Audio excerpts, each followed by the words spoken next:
कैसे हैं आप सभी। स्वागत है आप सभी का आपके अपने YouTube channel study blog with Shivendra पर।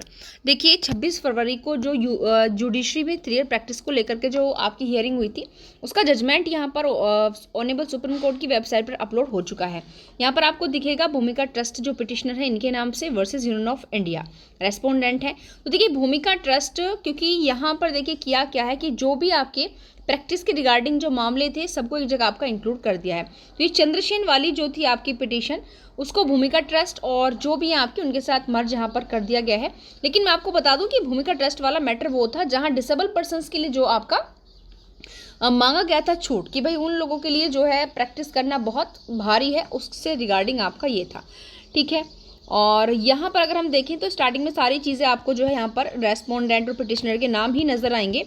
जो हमारी महत्वपूर्ण चीज़ें हैं वो पेज नंबर आपका 17 पर है सबसे लास्ट में। तो यहाँ पर अगर आप देखेंगे तो पहला डायरी नंबर आपका 62914, यानी कि ये Deepak Yadav versus Union of India का ही मामला है 2025 का।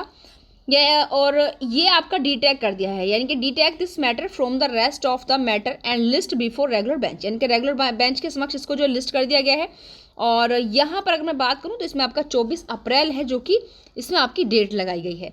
अब बात आते हैं हम आगे रेस्ट ऑफ मैटर्स, यानी कि ये आपका जो 15/1/2026 को जो दिया था आपका मेन मामला कि जो आपके हाई कोर्ट और एनएलयू से जो ओपिनियन मांगी थी उसके रिगार्डिंग ये हमारा आपका मैटर है।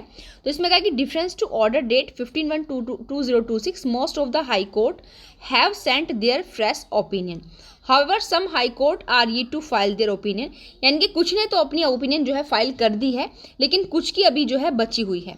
और यहाँ पर जो सेक्रेटरी जनरल है may remind the register general of the remaining high courts giving them a last opportunity to submit their opinion.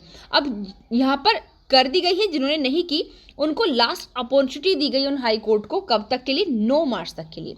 ध्यान रखिएगा, यानी कि जिन हाई कोर्ट ने अपनी ओपिनियन अभी फाइल नहीं की है 3 ईयर प्रैक्टिस को लेकर के उनको 9 मार्च तक का यहाँ पर जो है समय दिया गया रजिस्ट्रार जनरल को कि भाई आप जो है जो भी बचे हुए हाई कोर्ट हैं यहाँ पर अपनी ओपिनियन आप दें।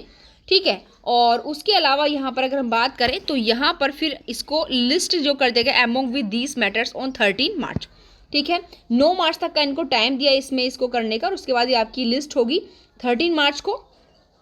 तो यहाँ पर अब देखते हैं कि क्या 9 मार्च तक जो ये बचे हुए हाई कोर्ट्स हैं अपनी ओपिनियन दे पाते हैं।